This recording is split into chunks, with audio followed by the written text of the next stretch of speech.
28 मई 1883 को ग्राम भागूर, नासिक, महाराष्ट्र की पवित्र भूमि पर एक महान क्रांतिकारी, महान देशभक्त, महान लेखक, लीडर, विद्वान जन्म लेते हैं। नाम है वीर सावरकर। पिता का नाम है दामोदर पंत सावरकर, माता का नाम है राधाबाई या यशोदा। बड़े भाई का नाम है गणेश, उनसे छोटे का नाम है नारायण और बहन का नाम है मैना देवी। जब मात्र वो 9 साल की उम्र के थे, उस समय उनकी माता का हैजे के कारण देहांत हो जाता है। उस समय हैजा नाम की बीमारी इस प्रकार से चलती थी कि उसमें पूरे गांव के गांव खाली हो जाते थे, क्योंकि उस समय चिकित्सा इतनी अच्छी नहीं थी, चिकित्सा का स्तर हिंदुस्तान में इतना अच्छा नहीं था और उस समय गांव के गांव खाली हो जाते थे हैजे से। 9 साल की उम्र में मात्र उनकी माता का देहांत हो जाता है। उसके बाद उनके पिता उनका पालन पोषण करते हैं। जैसे ही वीर सावरकर 16 साल की उम्र में होते हैं, उनके पिता का भी देहांत हो जाता है। पिता द्वारा रामायण, महाभारत, शिवाजी महाराज की कहानियां, वीर महाराणा प्रताप की कहानियां सुन सुनकर कंठस्थ की और 12 साल की उम्र में ही उनकी कविताएं अखबार में छपने लगी। बड़े विद्वान लेखक और देशभक्त थे वीर सावरकर। वीर कैसे बने वो, इस बात पर मजबूत तथ्य तो अभी तक कहीं मिले नहीं है, पर फिर भी कुछ घटनाएं हैं, कुछ किताबों में पढ़ी गई घटनाएं जो लेखक लिखते हैं उनके बारे में बताते हैं कि उनको वीर की उपाधि कहां से मिली।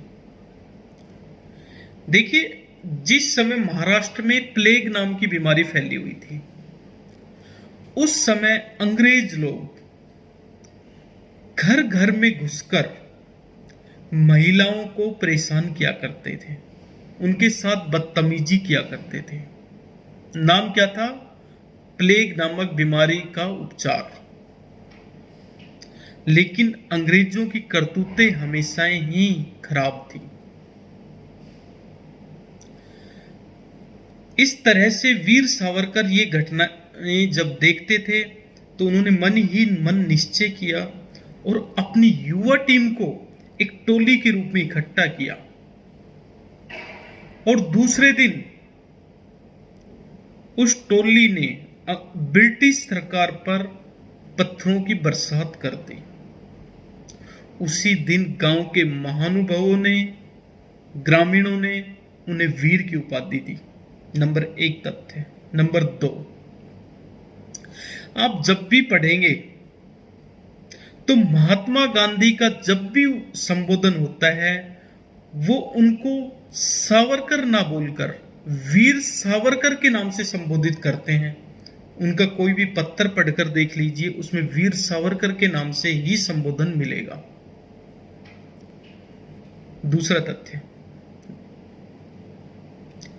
सुभाष चंद्र बोस जब इनके पास मिलने आते हैं तो नेताजी सुभाष चंद्र बोस भी इनके लिए वीर शब्द का प्रयोग करते हैं, वीर सावरकर। इसलिए इन तथ्यों को मिलाते हुए, सभी तथ्यों को मिलाते हुए, उनका ग्राम की जो टोली, ग्राम के बुजुर्गों ने, माताओं ने उनको उस समय जो वीर की उपाधि दी थी, उसी वीर की उपाधि से पूरा भारत उनको अलंकृत करता है, उनको पूरा भारत वीर की उपाधि प्रदान करता है। ये कुछ तथ्य हैं, कुछ लोगों का उस समय मतभेद भी है आज के जमाने में कि उनको वीर कैसे बोला जाएगा, इसलिए उनको वीर बोला जाएगा। उसी समय मां बहनों की रक्षा के लिए उन्होंने जो टोली बनाई, इसलिए उनको वीर बोला गया था। बचपन से लेकर जब तक जिए, निडर जिए, देश के लिए जिए, जितने जिए इस वतन की मिट्टी के लिए जिए।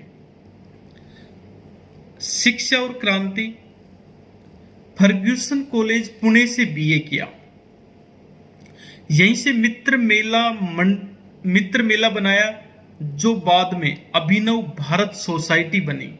मकसद एक ही था, सिर्फ आजादी, सिर्फ भारत की स्वतंत्रता, सिर्फ ब्रिटिश सरकार को यहां से भगाना, उखाड़ फेंकना, बस मकसद ये था। जितने भी उस समय के क्रांतिकारी हुए हैं, सभी का मकसद एक था, अंग्रेज सरकार को उखाड़कर फेंकना। लंदन से पढ़ाई करना। 1906 में श्याम कृष्ण वर्मा जी द्वारा उनको स्कॉलरशिप प्रदान की जाती है। उस स्कॉलरशिप की बदौलत 1906 में वो लंदन पहुंचते हैं और वहां से लॉ की पढ़ाई शुरू करते हैं। बताया जाता है कि जब जहाज में वो जा रहे थे, उसी समय और यात्रियों को भी अभिनव भारत में उन्होंने जोड़ लिया। वहां पर जाकर लंदन में फ्री इंडिया नामक सोसाइटी का गठन किया। इटली के महान क्रांतिकारी ग्यूसेप मैजिनी की जीवनी मराठी भाषा में लिखी। इटली में एक महान क्रांतिकारी हुए हैं, उनसे सावरकर बड़े प्रभावित हुए और उनकी पूरी क्रांतिकारी जो किस्से थे, उन्होंने अपनी मराठी भाषा में लंदन में बैठकर ही छाप दिए थे। इतने बड़े लेखक, इतने राइटर थे। सबसे बड़ा जो काम किया उन्होंने उस समय लंदन में बैठकर, 1857 की क्रांति आप सभी जानते हैं। भारत का प्रथम स्वतंत्रता संग्राम था। अंग्रेजों को भगाने का भारतीयों का एक संगठित समूह था। 1857 का स्वतंत्रता संग्राम, उस पर इन्होंने एक बुक लिखी, the Indian war of independence 1857। उस बुक को अंग्रेजों ने प्रकाशित होने से पहले ही बैन करा दिया था। अंग्रेजों ने उसे नाम दिया गदर, 1857 के संग्राम को। और अंग्रेज सरकार उस समय इतनी डर गई थी, इतनी हिल गई थी, जिसकी कोई हद नहीं है। 1857 की क्रांति से बिलबिला उठे थे अंग्रेज, और उनके दिल और दिमाग में ये चलने लग गया था कि अब भारत पर ज्यादा दिन राज नहीं हो पाएगा। गिरफ्तारी और कालापानी की सजा। 1909 के अंदर नासिक के अंदर कलेक्टर जैक्सन की मृत्यु हो जाती है। आरोप सावरकर पर लगते हैं, उनके साथियों पर आरोप लगते हैं। बताया जाता है कि बोला इन्होंने लंदन में बैठकर ही जैक्सन की हत्या करवा दी अपने साथियों के साथ। 1910 में लंदन से गिरफ्तार किए जाते हैं और भारत लाए जाते हैं। भारत में लाकर 1911 के अंदर उनको 2 आजीवन कारावास मिलते हैं। भारत में सिर्फ 2 ही लोगों को आजीवन कारावास मिले थे, 2 बार के, मतलब 25-25 साल के आजीवन कारावास थे, लेकिन इनको 25-25 साल के 2 आजीवन कारावास मिले जैक्सन की मृत्यु के शक में। सिर्फ आजीवन कारावास क्या था उस समय? आजीवन कारावास था अंग्रेजों की सेलुलर जेल। अंडमान निकोबार में जो जेल है जिसे सेलुलर जेल बोलते हैं, वो ही काला पानी की सजा थी उस समय। बड़ी भारी यातनाएं दी जाती थी उस समय क्रांतिकारियों को उस जेल के अंदर। वीर सावरकर को 1911 में अंडमान निकोबार की सेलुलर जेल में भेज दिया जाता है। वहां पर सावरकर अपनी आत्मकथा में खुद लिखते हैं कि इतनी यातनाएं मैं बयां नहीं कर सकता, इतनी यातनाएं वहां मिलती थी। क्या बताते हैं कि रात को जब हम सोते थे तो सांप बिच्छू काट जाते थे। चींटी मकोड़े तो इतने काटते थे कि जिनकी कोई गिनती नहीं हुई थी, और वैसे दिखाई पड़ते नहीं थे क्योंकि अंधेरा होता था उस समय। 13x11 के कमरे होते थे, जो कोठरी होती थी वो, उसमें करवट भी आदमी ले नहीं सकता था।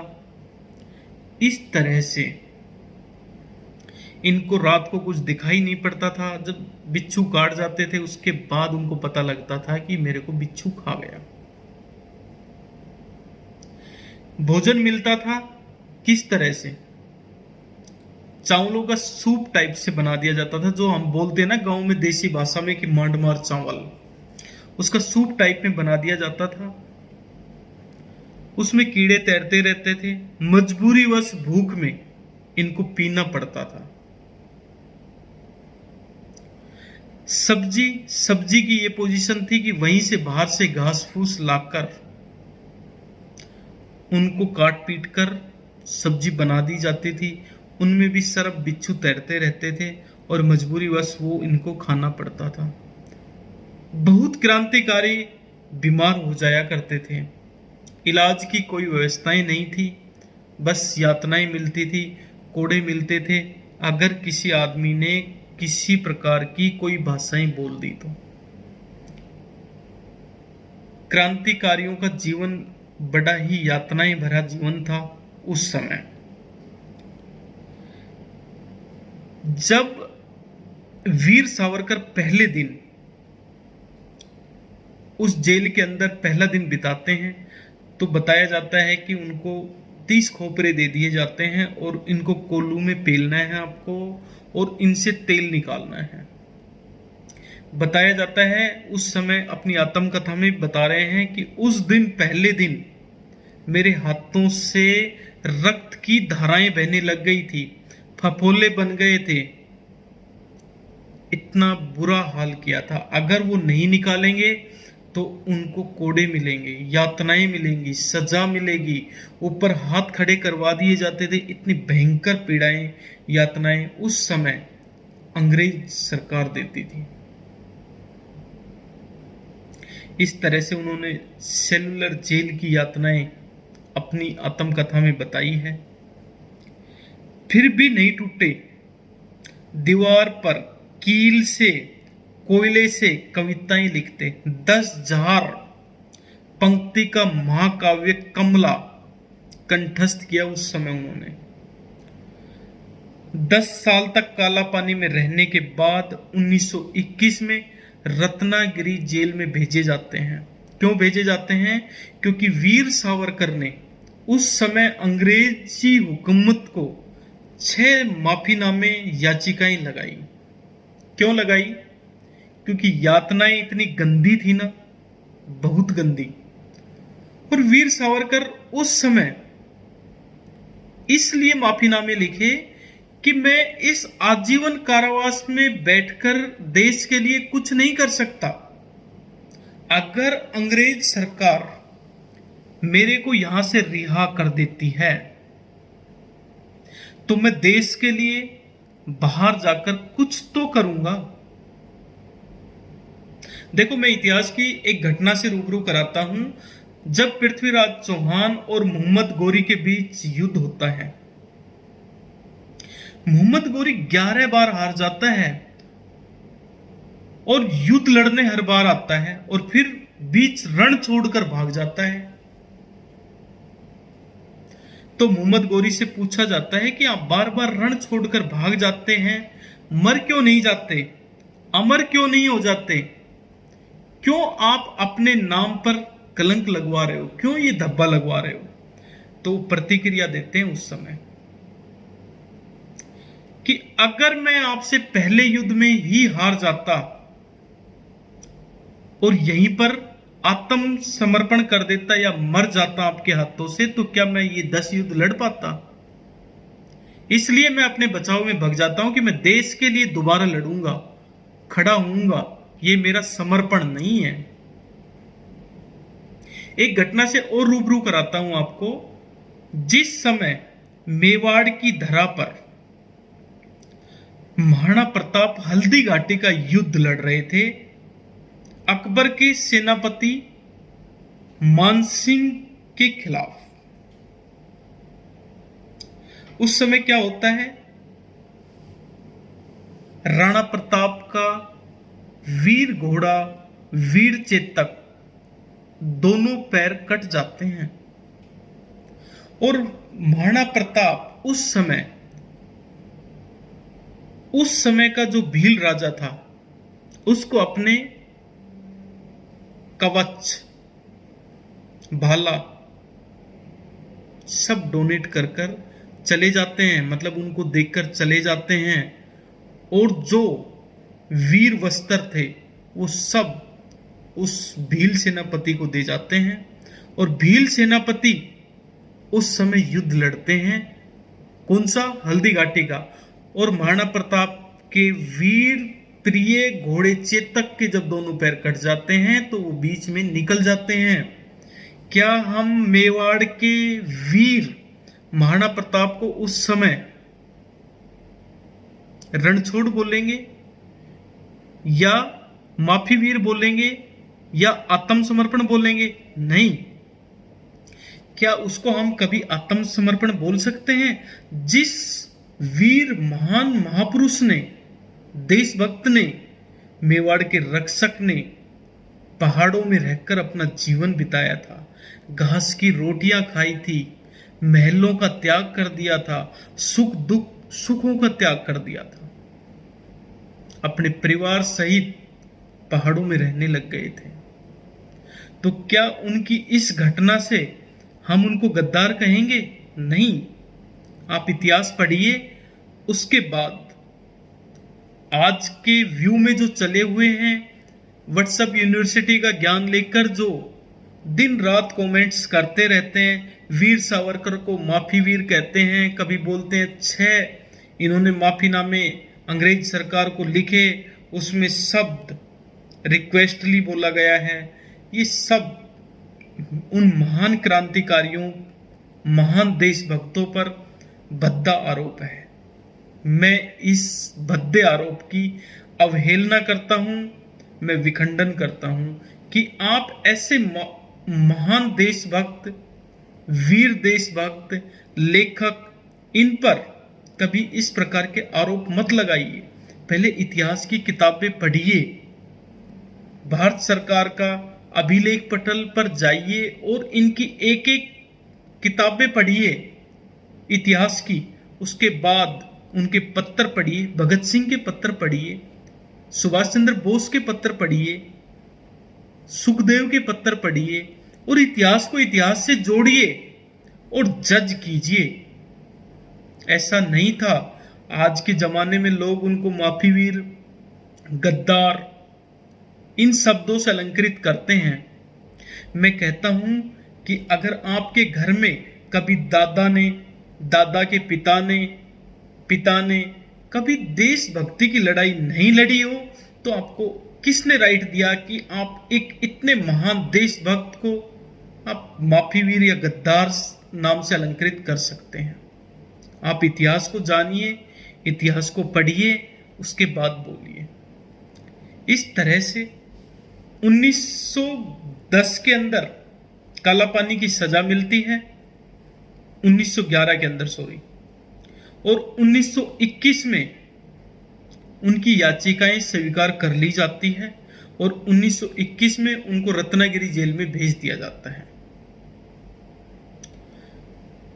1921 के बाद उन्होंने अंग्रेजी सरकार को पत्र भी लिखे कि आपने मेरे को इस शर्त पर मंजूर किया है कि आप वहां पर नजरबंद रहेंगे, आप अपने वहां से बाहर नहीं निकलेंगे, आप किसी पॉलिटिक्स को अटेंड नहीं करेंगे, आप किसी भी क्रांतिकारी घटना को अटेंड नहीं करेंगे। अब आप ही मुझे बताएं कि मेरे घर का जीवन यापन कैसे होगा। इस तरह से अंग्रेज सरकार की तरफ से उनको 60 रुपए महीना, वेतन नहीं, 60 रुपए महीना मिलता था, क्योंकि उस समय उनकी बीए की डिग्री, लॉ की डिग्री सब रिजेक्ट कर दी जाती हैं। तो क्या हम इसे उसका वेतन कहेंगे? उस समय की जो घटनाएं अगर आप इतिहास में पढ़ते हैं तो चंद्रशेखर आजाद जी की माता को उस समय आतंकवादी की माता उनके आस पड़ोस गांव वाले बोलते थे।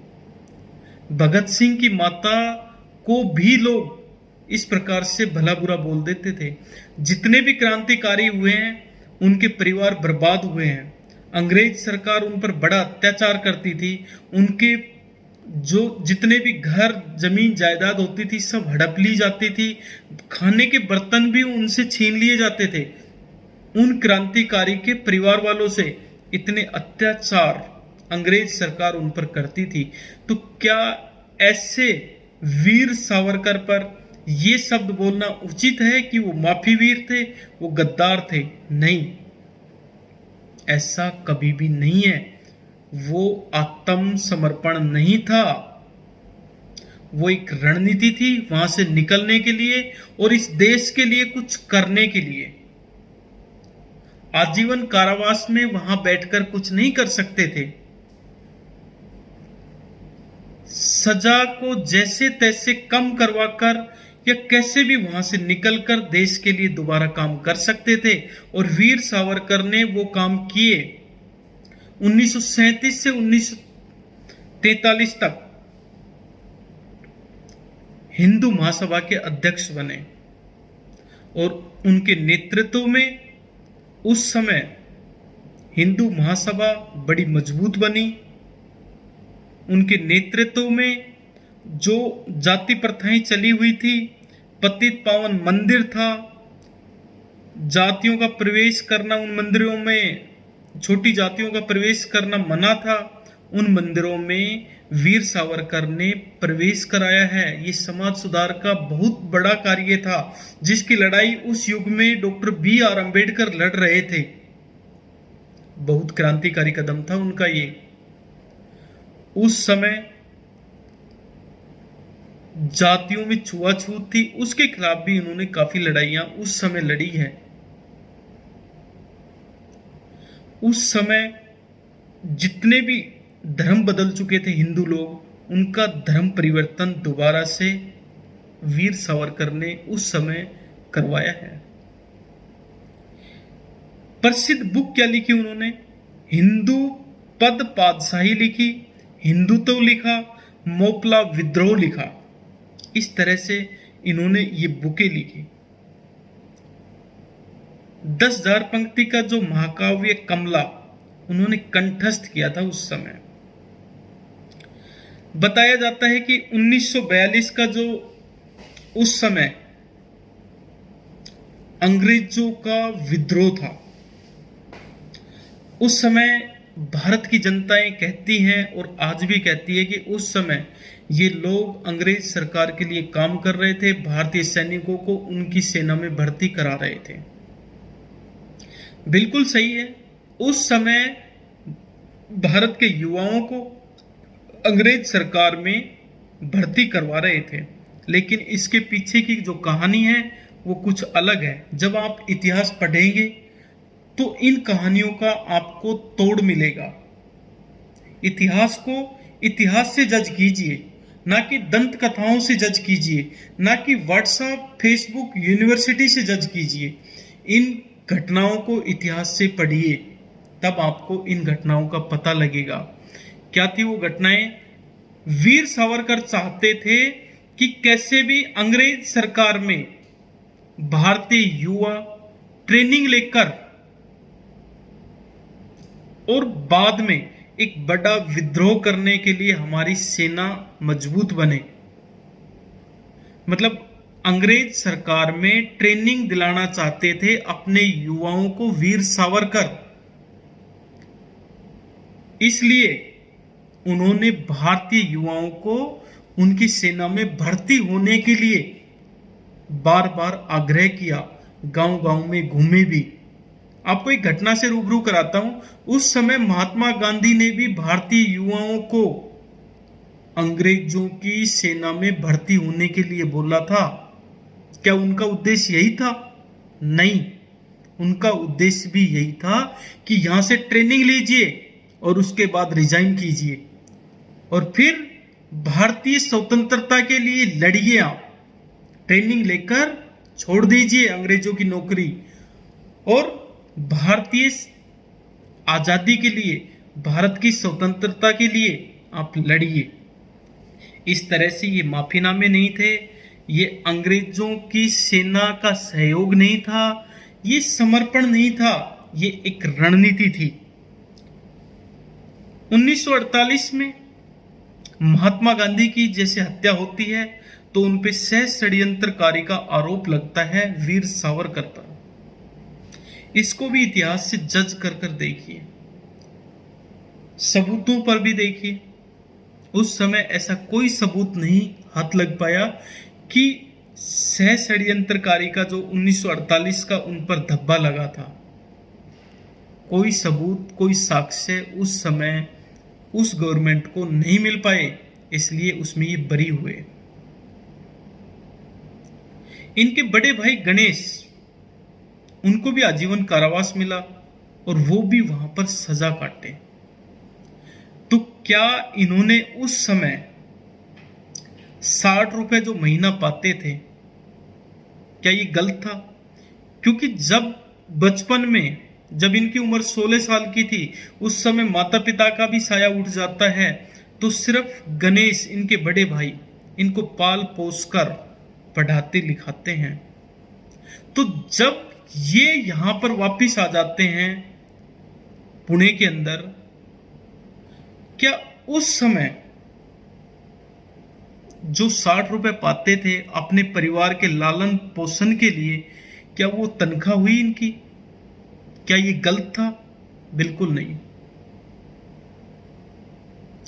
क्योंकि गणेश का परिवार भी इनको उस समय पालना था, अपना परिवार भी उस समय उनको पालना था। ग्रेजुएशन की डिग्री, लॉ की डिग्री सब अंग्रेजों ने छीन ली थी।